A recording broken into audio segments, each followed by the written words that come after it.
COLAGE friends and colleagues.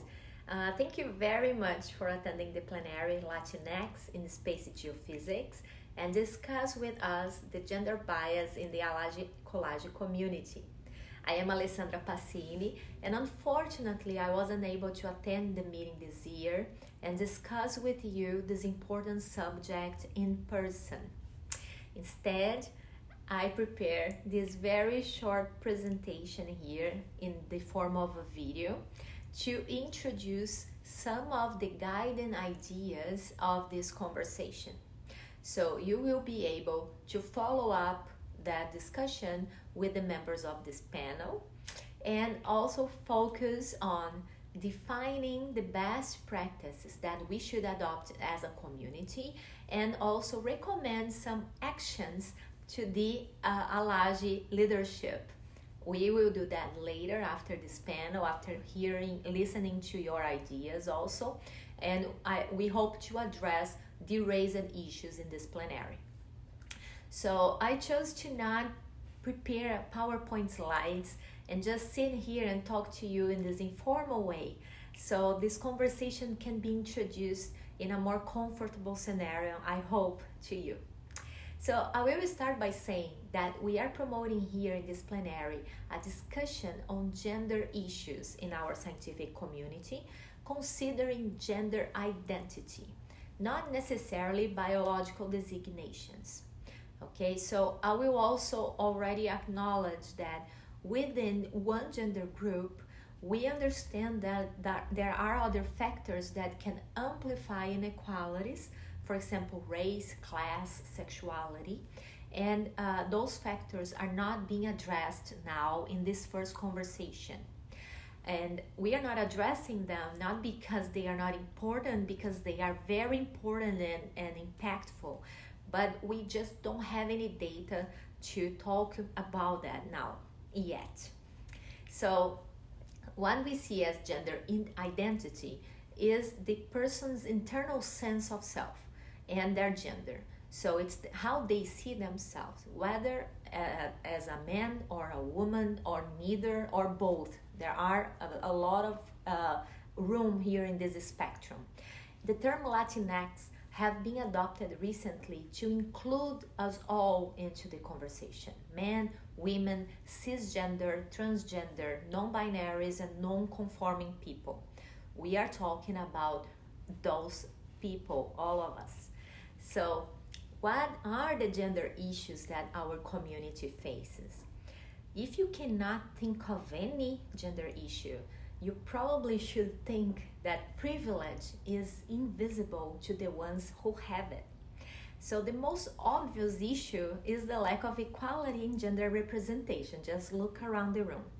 And this is kind of the top of the iceberg here, because underrepresentation is actually already the result of multiple complex problems that happen in different moments of our careers. So historically, science overall has been male dominated. Women are not matching 30% usually in the labs around the world. And things get often worse when we talk specifically about physics and math related fields. And you can think that, oh, but boys are more inclined naturally to these areas, and that's why they are majority already among our undergrad students. But this is not true or to start with. And we could actually spend lots of hours here discussing the reasons why we are failing in attracting gender diversity to our field. But instead, I can summarize the ideas by saying that there is no proven effect of gender on STEM abilities. Boys are not more capable to perform STEM jobs. The apparent lack of interest of women and non-binary, non-conforming people for STEM careers is actually related to gender stereotypes, lack of role models, lack of mentoring, and access barriers that are present in our lives since our childhood. So if in the early stage of our career we are already having a gender imbalance, things get much worse along the way. It's the Caesar effect, right? Showing that we are not only doing a bad job in attracting diversity, but we are also doing not a good job retaining the few women and non-binary students that join the field. So there is a problem in attraction and a problem in retention. And because men represent the majority of the scientific workforce in our fields, especially among the more senior groups, men have been the ones defining the funding structures, the science priorities, the progression metrics, the job opportunities, and everything else.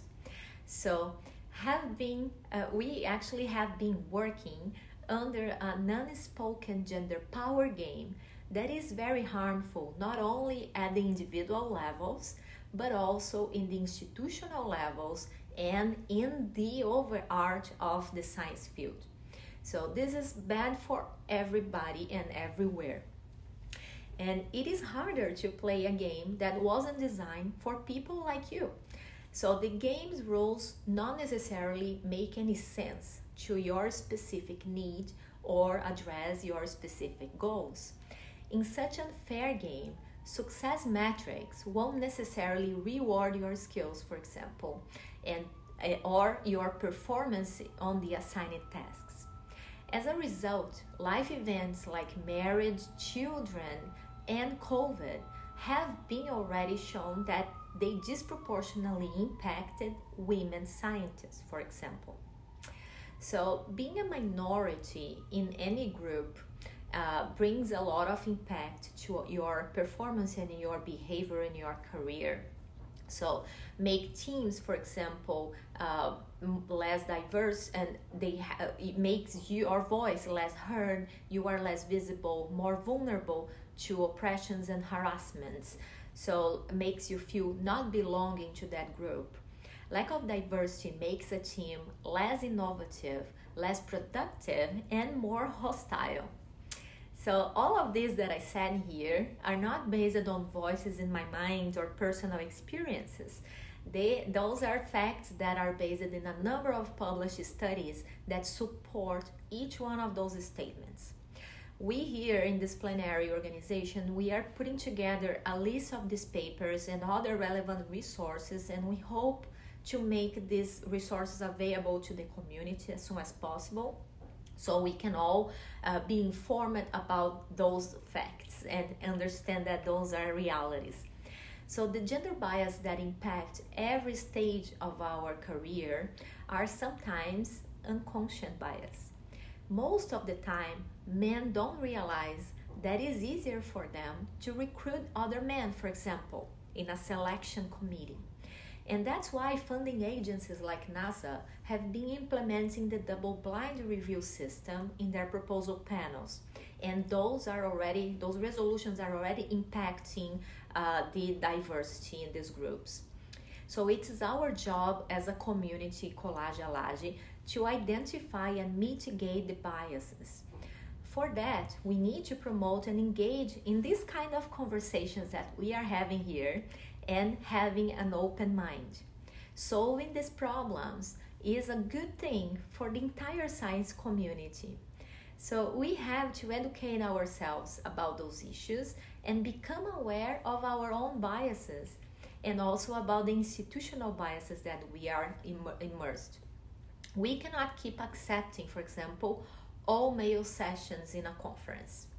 We cannot accept also restricting the responsibilities to promote those gender conversations to women, like is happening in this panel here. We have to move forward, growing our Latinx space geophysics community in an inclusive way. So as a science community, we have to find ways to attract and retain gender diversity from now on. We can do that together. We need numbers, we need strategies. So we have to create a safe and diverse environment that will facilitate discovery and progress in our field. So Graciela and Vanya are gonna present now some of the numbers we have of our community demographic. But I will already warn you that to find these numbers is very actually hard. So those numbers are not easily accessible or transparent, or we don't even have those information yet. So I will take this opportunity to thank each one of you that responded to our quick survey on the Google form that we sent out last week, and tell you that even though Liza is gonna share some of the responses we got, we cannot consider in any way this survey an official survey. Okay, this is not an official demographic picture. That was only really an informal way to try to hear your voices in preparation for this plenary. So I will close this very short introduction thanking you all for participating of this conversation and highlighting our focus here. Our focus is to define community best practices and actionable recommendations that can be directed to the ALAGE leaderships later, and then propagate that to the different institutions that are part of our community. So we are not going to talk about personal experiences only, even though we understand that they are harmful and they impact our lives. We will try to focus on community actions, okay? So thank you. I hope you have a productive and respectful and safe conversation from now on.